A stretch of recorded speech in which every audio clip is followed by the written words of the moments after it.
You want to understand piracy. Not the historical kind, the modern kind, not the Hollywood fantasy, but the business model that operated off the Horn of Africa from 2008 to 2014. Between 2008 and 2012, Somali pirates collected an estimated $418 million in ransoms.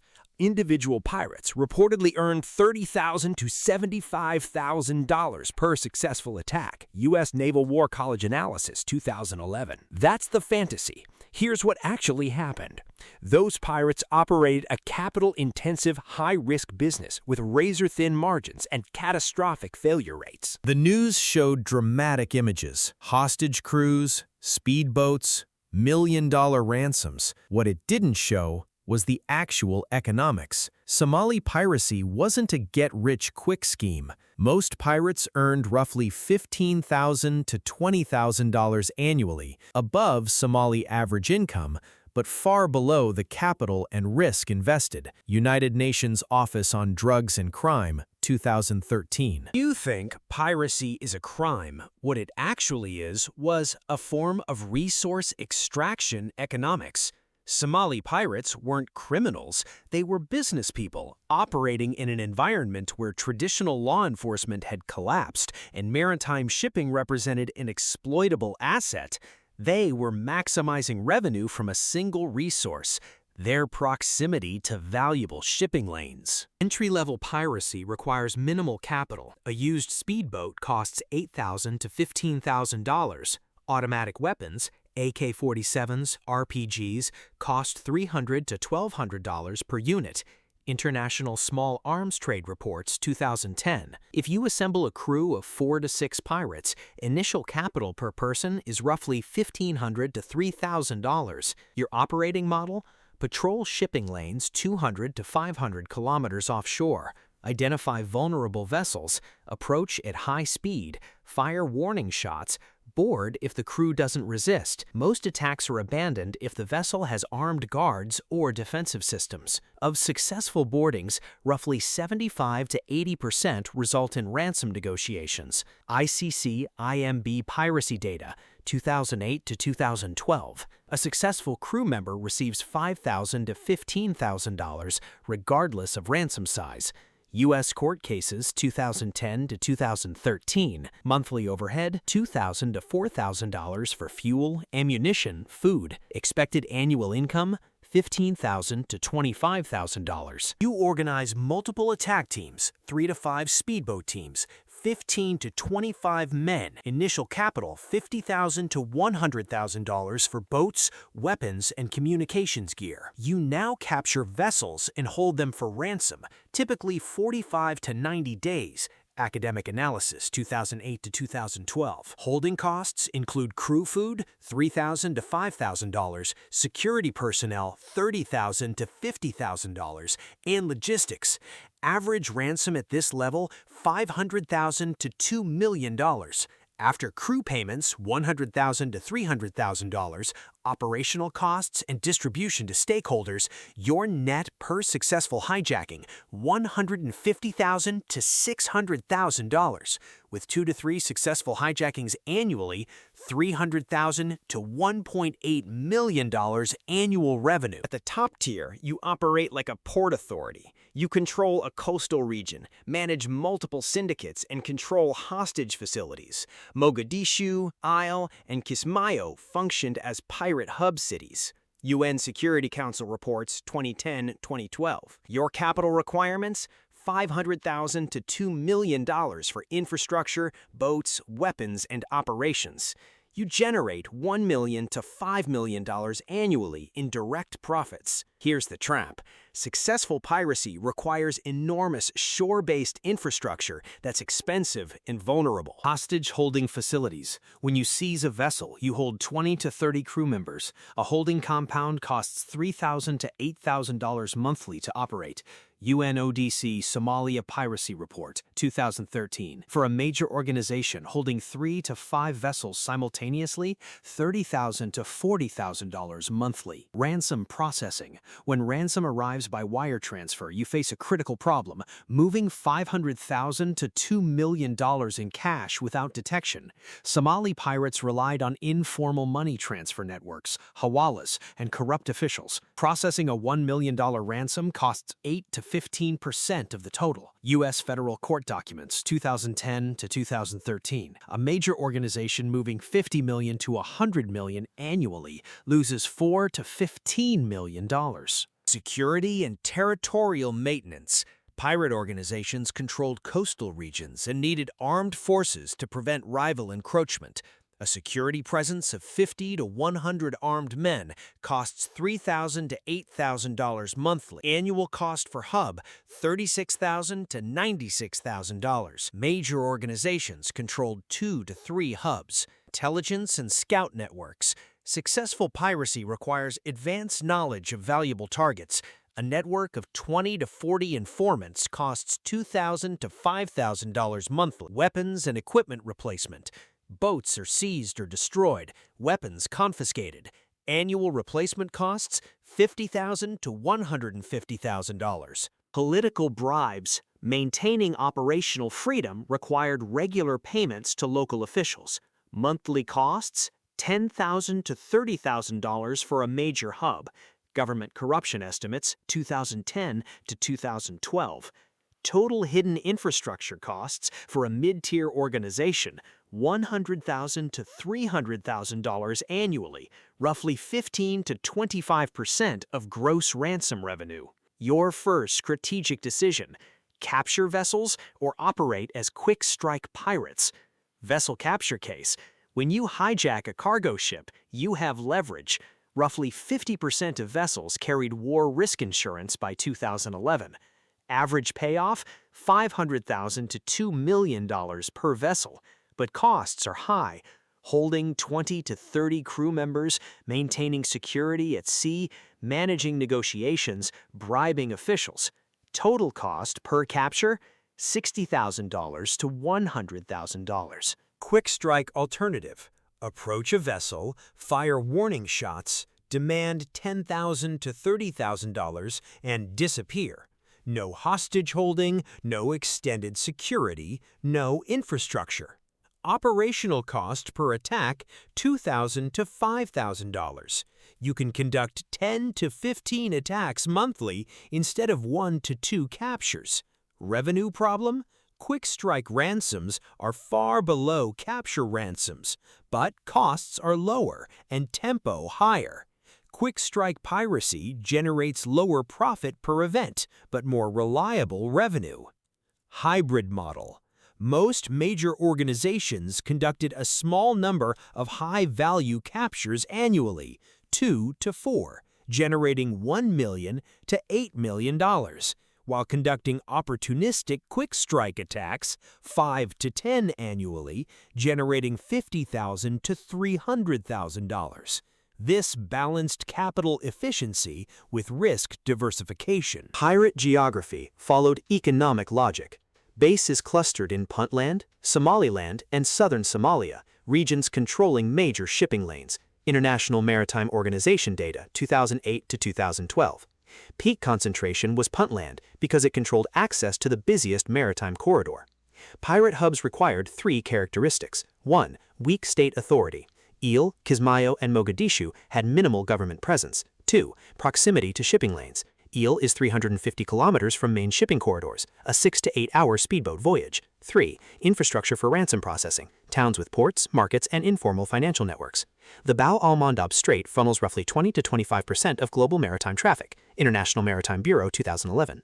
Roughly 90% of Somali attacks occurred within 250 kilometers of main shipping corridors. Geographic Analysis, 2008-2012. Economic logic. Maximize shipping traffic density per operating hour. A speedboat reaches the shipping corridor in 6 to 8 hours, then patrols for 8 hours. In those 8 hours, it needs a valuable target. Higher traffic density means higher encounter probability. Pirate bases concentrated where shipping density was highest. What actually generates pirate revenue? Not ransom demands. Those are just the asking price. The real revenue mechanic is information asymmetry and negotiating power. Shipping companies don't know the true risk profile of their vessels. Some ships are highly valuable targets, high-value cargo, minimal armed guards, slow transit speed. Others are poor targets, low-value cargo, armed security teams, high-speed capabilities. Pirates have superior information about vessel vulnerabilities and behavior patterns. They observe which vessels transit shipping lanes repeatedly, which appear poorly defended, which slow down when approached. Ransom negotiations are haggling games played with severe information asymmetry. A pirate captures a vessel and demands $2 million ransom. The shipping company's insurance carrier knows the vessel is worth $5 million to $8 million if lost. The crew represents $50,000 to $100,000 in liability exposure if harmed. Every single day of negotiation costs roughly $50,000 in vessel downtime and operational losses. The insurer will typically pay $500,000 to $1 million rather than negotiate for months. The pirate initially demanded $2 million, but knew they'd accept $600,000. They extracted value purely through information advantage. The most profitable pirate operations weren't the most violent. They were the most sophisticated negotiators. Pirate leaders like Mohammed Abdi Afmadao became influential not because they were the best fighters, but because they were exceptionally effective at ransom negotiations. U.S. court documents from Pirate Prosecutions 2010-2013. Afmadao reportedly earned $2 million to $5 million from individual hijackings through superior negotiating positioning. This explains a counterintuitive fact about Somali piracy. Most ransoms were paid through insurance, and most shipping companies actively cooperated with ransom payment rather than fighting back or resisting. From the shipping company's perspective, paying ransom was economically rational. The cost of military intervention, calling naval forces, coordinating rescue attempts, managing complex operations, might exceed the ransom demanded. The risk of crew casualties during a rescue attempt might exceed the cost of simply paying. Pirate organizations that understood this fundamental economics, that ransom payment economics favored payment over military resistance, could operate profitably long-term. Those that made excessive demands, killed crews, or engaged in destructive behavior suffered from sharply reduced ransom payments in future operations. Pirate organizations that treated ransoms as negotiated business transactions saw higher compliance rates and repeat payments. ICC Piracy Data Analysis 2008-2012. The most sophisticated pirate leader of the entire era was reportedly a man known as Boya. Boya operated not as a brutal enforcer, but as a business manager. He coordinated multiple attack teams, managed complex hostage negotiations, distributed payments transparently, and systematically reinvested profits into upgraded boats and equipment. Boya's organization achieved a near-perfect hostage release rate because they fundamentally understood that failed hostage situations destroyed their future business model. Journalist interviews with Somali sources 2011-2012. Let's do the math on the MV Maersk, Alabama hijacking. Your team captured a cargo vessel worth $8 million with a 20-person crew. Initial ransom demand, $15 million. Maersk negotiated it down to $430,000. U.S. court documents 2010. Operation duration, 5 days. Costs: fuel for speedboats, $11,200. Crew payments, 17 pirates times 5 days times $400 per day, $34,000. Food and supplies, 20 people times 5 days times $50 per day, $5,000. Ship provisioning, $3,000. Bribes, $8,000. Communications, $2,000. Total, $63,200. Revenue, $430,000. Gross profit, $366,800. Read that again. Gross profit from the highest-profile 2009 attack was $366,800 for 17 people over 5 days. Now distribute that profit. Crew payments, already paid, $34,000. Captain or leader share, 50% of profit, $183,400. Secondary crew, 8 people times 20%, $73,360. Bribes, $8,000. Equipment reinvestment, $50,000. Individual earnings, roughly $9,170 per person for 5 days, $1,834 per day. Annualized at 10 similar operations, $91,700 annually. But here's the reality. Most pirates conducted far fewer successful operations. Attack success rates were roughly 10 to 15%. A pirate conducting 30 attacks yearly with 12% success achieves 3 successful operations. Average annual earnings, $27,510. Somali pirates weren't motivated by ideology. They were driven by economic signaling and status competition. A successful pirate could earn $50,000 to $150,000 from a single hijacking. In an economy where average annual income was $200 to $400, this was unimaginable wealth. Piracy was an alternative status path for young men without education or family connections. No university degree, no political patron, no inherited wealth required, only boldness and a speedboat. Young men could achieve elite status within 5 years. This created powerful recruitment dynamics. Pirate organizations reinforced status systems. Successful pirates purchased high-end vehicles, housed multiple wives, hosted lavish celebrations. A pirate spending $50,000 on a wedding wasn't spending irrationally. They were purchasing social status and recruitment credibility for future operations. Expensive consumption signaled success and attracted crew members. Journalistic accounts 2010-2012. Piracy was sustainable because it was status competitive. Young men competed to join because membership offered status, not just income. Pirate leaders managed competition through selective recruitment and hierarchical payment systems.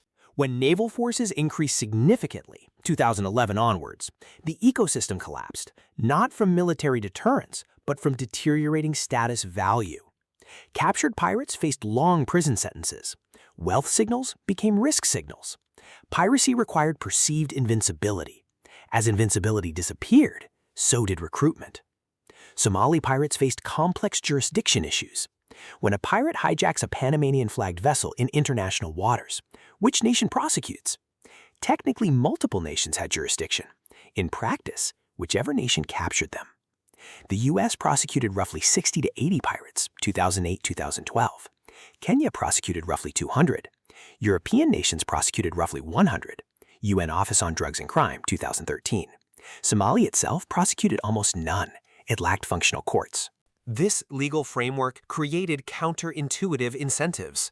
Capture by European nations meant 8 to 12-year sentences. Capture by Kenya meant 15 to 20-year sentences in brutal conditions. Capture by the U.S. meant potential life sentences. Pirates understood that capture by certain nations was economically preferable. As naval presence increased, 2011-2012, prosecution rates climbed. Risk-adjusted piracy value declined. Convicted leaders faced decades of imprisonment. Families lost breadwinners. Legal penalties extended far beyond ransom income loss. Legal data from national courts, 2009-2013. The Puntland pirate ecosystem, rise and collapse, 2008-2012, demonstrates how pure economics drove the entire phenomenon, from inception to extinction. In 2008, Puntland had unemployment of 60 to 70% and direct access to major shipping lanes. The MV Sirius Star hijacking September 2008 was transformative. A Saudi supertanker captured and released after a $3.25 million ransom, ICC IMB Piracy Report 2008.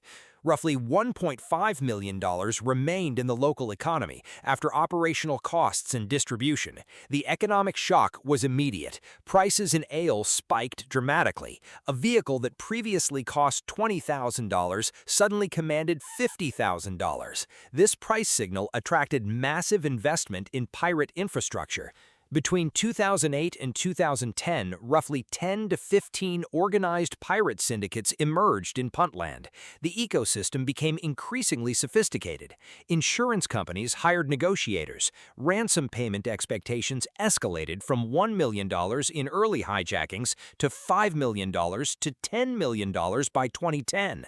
In 2010 alone, Somali pirates collected approximately $115 million in ransoms. ICC data 2010. After operational costs, roughly $30 million to $40 million remained as profit, distributed among 1,000 to 1,500 active pirates, a substantial return for individuals operating in a collapsed economy. Then the economics deteriorated sharply. By 2010, international naval forces massively increased presence in the region. Attack success rates plummeted from 20 to 25% in 2008 to just 5 to 8% by 2011. Piracy Incident Analysis 2008-2012. Simultaneously, pirate capture rates accelerated. Kenya and the U.S. prosecuted captured pirates aggressively. Between 2010 and 2012, roughly 500 to 600 pirates were captured and convicted. UNODC Statistics 2013.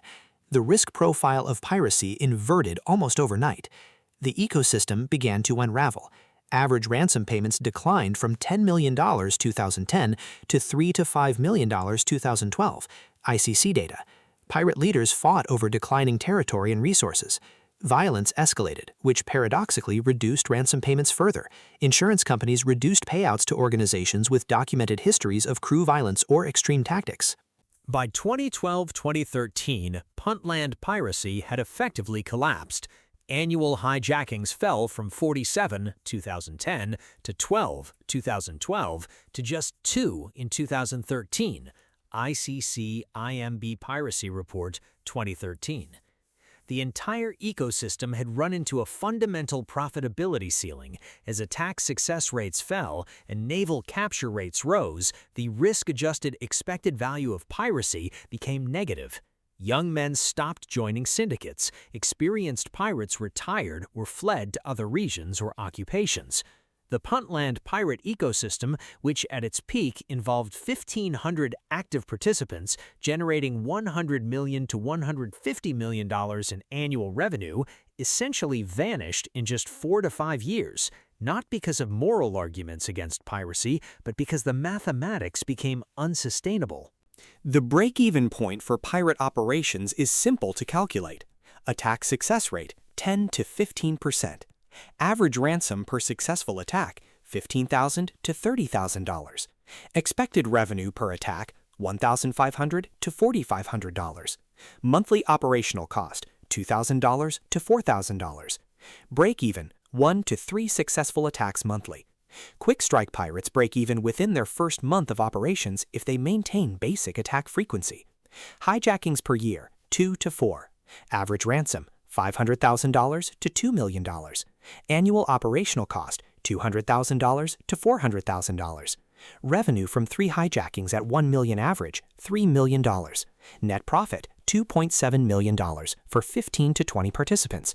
Per participant, $135,000 to $180,000 annually. A syndicate breaks even with just 1 successful hijacking annually at $500,000. Everything above that is profit. This explains why piracy persisted despite deteriorating conditions. Individual pirates remained profitable until attack success rates fell below 5 to 8%. Syndicates remained profitable until hijacking frequency fell below 1 per year. Piracy became economically irrational only when success rates consistently fell below 5% at the individual level and below 1 hijacking per year at the syndicate level. Your syndicate conducts 4 hijackings. Attack success rate 15%. 27 attacks for 4 successes. Average ransom $1.2 million. Gross revenue $4.8 million. Operational costs $300,000. Crew payments $800,000. Processing and bribes $600,000. Equipment replacement $150,000. Total costs $1.85 million. Net profit, $2.95 million, $118,000 per participant among 25 core members. 3 things go right. 1. One hijacking yields $3 million ransom instead of $1.2 million average. Protection costs drop $50,000. High-value cargo yields $800,000 instead of $500,000. Adjusted profit, $3.85 million, 30% increase. Same syndicate, but naval presence doubles. Attack success rate falls to 8%, 50 attacks for 4 successes. Average ransom falls to $600,000 due to increased competition and reduced insurance willingness to pay. Gross revenue, $2.4 million. Operational costs, $350,000. Crew payments, $800,000. Processing and bribes, $500,000. Equipment replacement, $200,000. Total costs, $1.85 million. Net profit, $550,000, $22,000 per participant.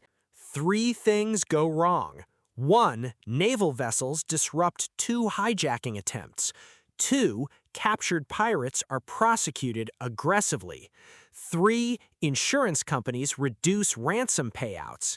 Adjusted profit minus $200,000. Loss.